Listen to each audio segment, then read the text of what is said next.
दापोलीत आल्यावर ह्या मंदिराचं दर्शन जर तुम्ही नाही घेतलं तर तुमची दापोलीची ट्रिप अपूर्णच राहील. थांबा, हे मंदिर कुठे आहे सांगतो. हे अद्भुत मंदिर 5 पांडवांनी एका रात्रीत बांधून काढलंय. असं हजारो वर्ष जुनं केशवराज मंदिर दापोलीपासून फक्त 7 किलोमीटरवर आसूत गावात आहे. आणि आसूत गाव म्हणजे मंदिराकडे जाण्याचा स्वर्गीय प्रवासच.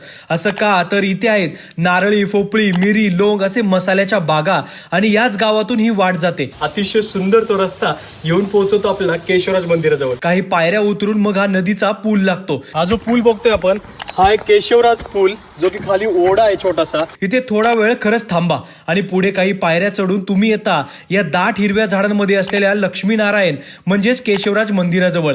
मंदिरात काळ्या दगडाची अतिशय सुंदर नारायणाची मूर्ती, समोर लाकडी मंडप, फक्त पक्ष्यांचा किलबिलाटाचा आवाज आणि गोमुखातनं पडणारं पाणी. आणि इथेच 12ही महिने या गोमुखातून पाणी येतं. पिण्यासारखं स्वच्छ गार पाणी. वरून डोंगरातून एक झरा वाहतो, तेच पाणी गोमुखातून वाहतं. खरंच इथे यायचा रस्ता आणि इथे आल्यावर नारायणाचं दर्शन घेतल्यावर एक आत्मिक समाधान आणि शांत वाटतं. मग दापोलीत येत आहे तर या मंदिराला नक्की भेट द्या आणि अशाच नवीन हिडन प्लेसच्या माहितीसाठी आपल्या पेजला फॉलो करा.